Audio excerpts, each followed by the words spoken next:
Hello everyone. What we will do in this brief talk is to kind of introduce you to a very interesting concept called relaxation spectrum. Whenever we are talking about bituminous binders, modified binders, aged bitumen, the material shows really interesting responses, and these responses span several time scales in terms of several frequency ranges. So it will be interesting to see the response of the material over a range of the frequency and more so within the time domain. And this is what we are trying to do when we talk about the relaxation spectrum. Okay, the source material for this is a classic book by Ferri, Viscoelastic Properties of Polymers.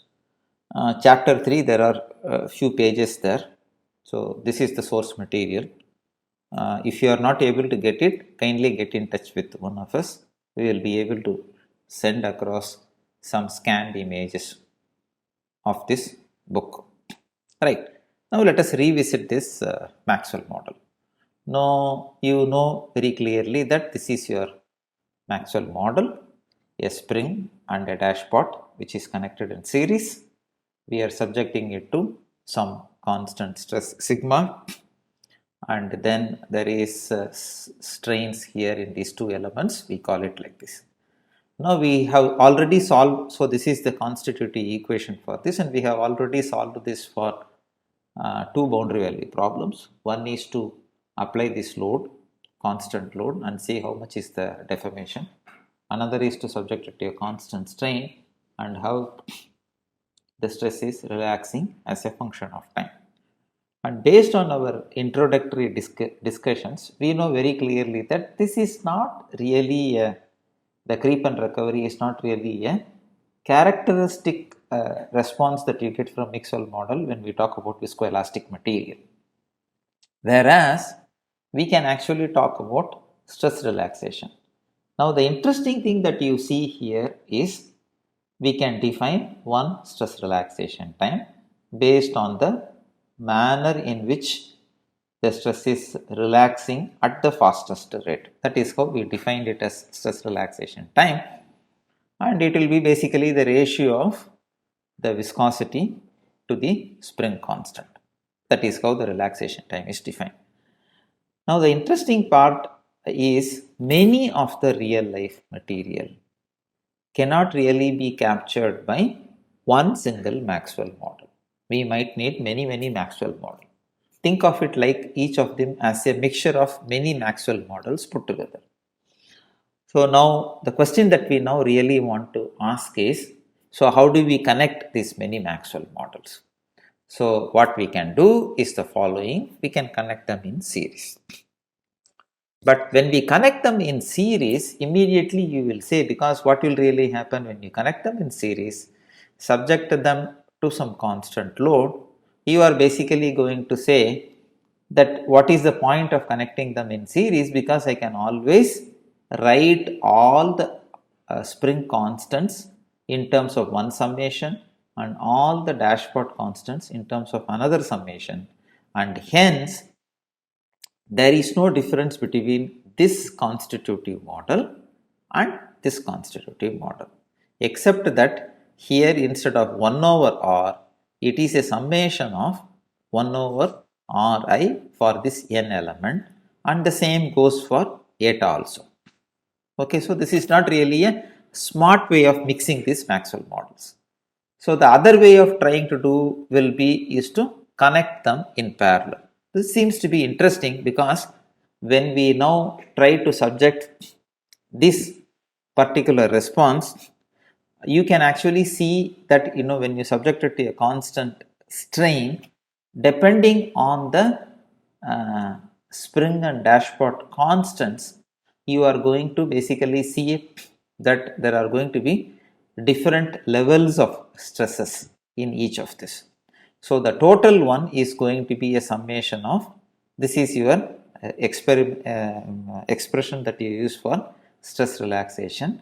Epsilon naught is summation I is equal to 1 to A Ri e power minus t divided by tau r, tr or tau r, right? So this is a summation. Now let us assume that we have many Maxwell models connected in parallel, okay, and so the A can keep going to large number, as large as what you really want, which gives us the facility of rewriting it like a integral.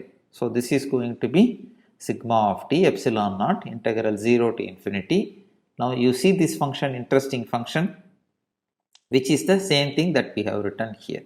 So this is really called as the relaxation spectrum. I will show later with just a 5 Maxwell models connected in parallel, right? So keep this aside now. So let us revisit our another model, Kelvin model or Kelvin model, in which you know very well that you have a spring and a dashpot connected in parallel, and we know very well that this particular model in this structure in the linear regime, one dimension, it cannot be used for explaining stress relaxation. Rather, it can be used for explaining the strain variation as a function of time, because it more or less has all the features.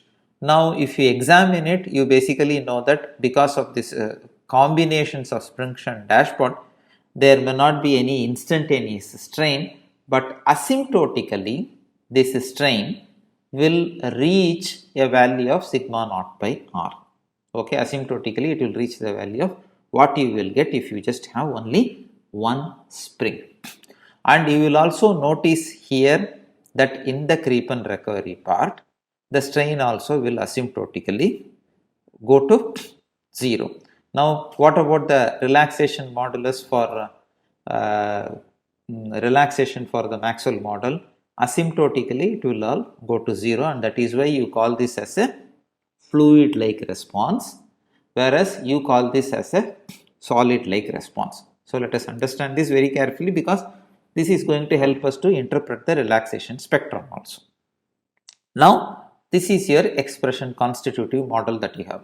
Now let us assume that we have a material which consists of hundreds of Kelvin kind of molecules of different R and eta values mixed together. Now we have again two options of doing it. We can either connect them in parallel or we can connect them in series. So let us first try to connect them in parallel. When you try to connect them in parallel, you are basically going to come back and say that no, it just doesn't make any sense, because instead of connecting all these elements in parallel, I could just have just one element whose Ri values are just a summation of everything here. And the same goes for the viscosity of the dashpot. So I can rewrite the constitutive equation that I wrote here in terms of the summations of R and eta. Okay. So since this is not working out very well, let us try to see whether we can do it in series. Now when we try to do it in series, each and every element will be subjected to some separate strain component when you are applying a load here, because R1 is different than R2 and R3, eta 1, eta 2, eta I, like that it keeps going. So when you solve your equation for this epsilon of t sigma naught summation, you have a phi I here, 1 minus exponential minus t by tau c tc, and I is the retardation time for that ith element. And similar to the discussion that we had earlier for the combination of many Maxwell models, what we can do is we can keep going this A, we can take it to as much as you want, and which gives us the flexibility of substituting this summation here with an integral sign. And so we see here that phi of tau c tc 1 minus e power minus t by tc dtc. Now this particular function is called as the retardation spectrum.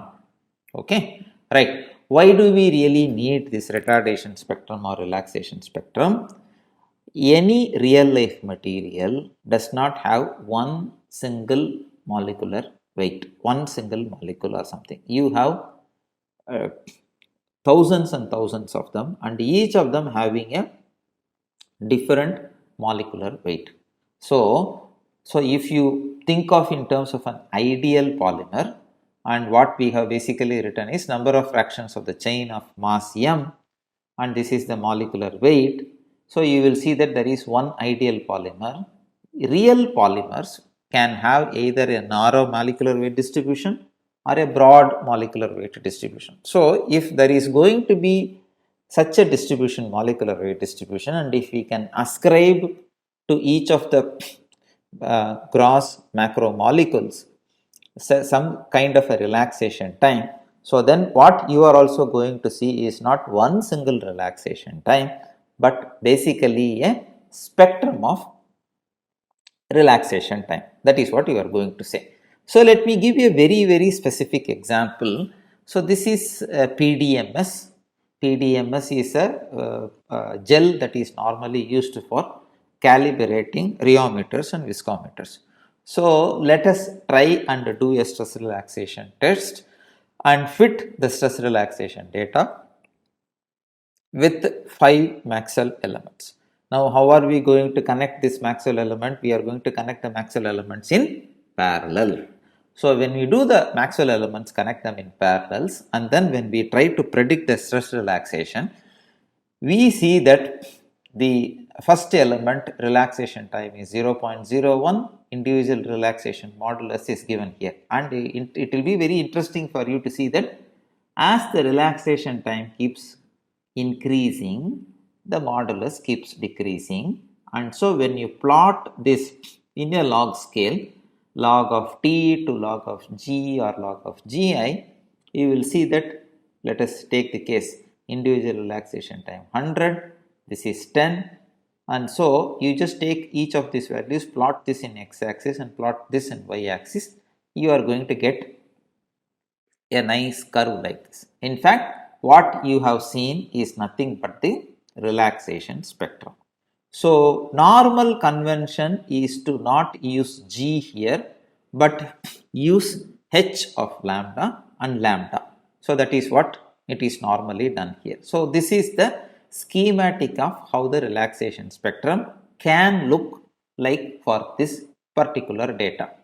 So what are the main features of a relaxation spectrum? We are just going back to the same Maxwell element, general Maxwell element with multitude of Maxwell elements connected in parallel.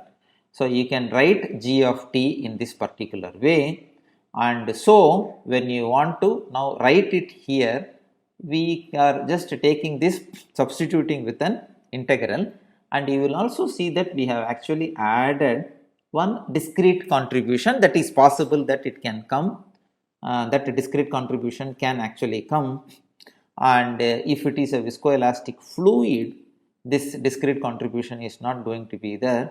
So it is just going to be integral minus infinity to plus infinity h e minus t by tau d ln of tau.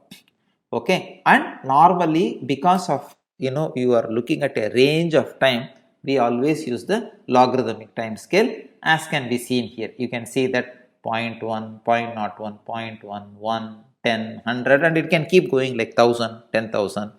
So we always use a logarithmic scale. That's number one. So if it is going to be a retardation spectrum, again we are going to take our Kelvin models and connect them in series like this, and the creep compliance function can be written in the following way, whereas this tau I is nothing but your retardation spectrum, and when we write it here J of t, this is the continuous spectrum of retardation time, and this is your instantaneous compliance with the tau is equal to 0. Let me just not get into this because this is an additional constant that will come, that more towards the model development. I will not get into the details associated with it. Now I just want to show you some examples of polymeric system. Let us take some 8 different types of polymer system, and just for the sake of discussion, I just want to break them into 2 groups. One is 1, 2, 3, 4, another is 5, 6, 7, 8. You are seeing here. Now this 1 to 4 could be in a sense called as viscoelastic fluids, and this could be called as viscoelastic solids. As can be seen, if you Now recollect the definitions that we had for viscoelastic fluid and the relaxation modulus. It will make a lot of sense for you to understand this particular thing that you are seeing here. And for the viscoelastic solids, you basically see that there is always a residual, it never goes to 0, because that is how we have actually defined them. So now the interesting thing is, how do we get this relaxation spectrum? In fact, it is very easy if you look into this expression, that if I know the retardation spectrum, it is much easier for me to compute the creep compliance function. Similarly, if I know the relaxation spectrum, it is straightforward for me to compute what is the relaxation modulus. Okay, so one can compute the relaxation modulus or the creep compliance if you know the appropriate spectrum. But on the other hand, the inverse process, because normally what we typically do is you conduct some experiments at a discrete time intervals, you fit the data to some generalized Maxwell model or generalized Kelvin models, and then you try and compute the relaxation spectrum, and this relaxation spectrum could be used by you for computing many other things. But the inverse process, that means knowing the viscoelastic functions and computing the relaxation spectrum, is not a straightforward procedure. The mathematical intricacies are there. This is something to do with the inversion operation that you do. But if some of you are interested, please get in touch with us. There are open source projects that are available that you just need to run a Python code and you will be able to get the relaxation or the retardation spectrum once you know the G prime or the J prime or G of t or the J of t data. Okay. Now, why do we really need to study all these things? When you take a modifier and when you mix it with bitumen, okay, these are discussed in detail in this course. You are going to see that the interactions can happen at different scales and for different spatial and time scales. Now, if you want to capture every one of them into one single picture, into one single functional form, it makes a lot of sense to compute this relaxation spectrum. That's number one. Number two is the viscoelastic transition, when the material transitions from a viscoelastic solid to a viscoelastic fluid. That is also not very clear, but if I am able to bring out the relaxation spectrum, we can do it. For instance, if you look at this particular picture, if you draw all of them in one scale, you can basically see how the different polymers, a viscoelastic fluid like polymer and a viscoelastic solid like polymer, how they actually behave can be seen here. In another thing that can happen is when the material gets aged, the viscoelastic behavior actually moves as a function of temperature, as a function of frequency and rate of loading. As the material gets aged more and more, the viscoelastic transitions also shift, its behavior changes, and it will be easy to have a relaxation spectrum for us to find out how the property of the material is actually varying as a consequence of aging. As of now, not much data is available related to this for bitumen and modified bitumen. In fact, the group at IIT Madras has quite a few publications related to it. So, if any of you are interested, please communicate with us and then we will take it from you. Okay, so to summarize, the relaxation spectrum basically tells you that any given material, in this case modified bitumen or unmodified bitumen, cannot really be expressed with one relaxation time. You need to have multitudes of relaxation time because this is a complex mixture of many different things, each of them having different material properties. A relaxation spectrum, an idea such as a relaxation spectrum, helps us to capture that particular property in one single functional form. Okay. So, thank you very much. Please stay with us when Dr. Nivita explains about modified binder and relaxation spectrum. These things will make a lot of sense. Thank you.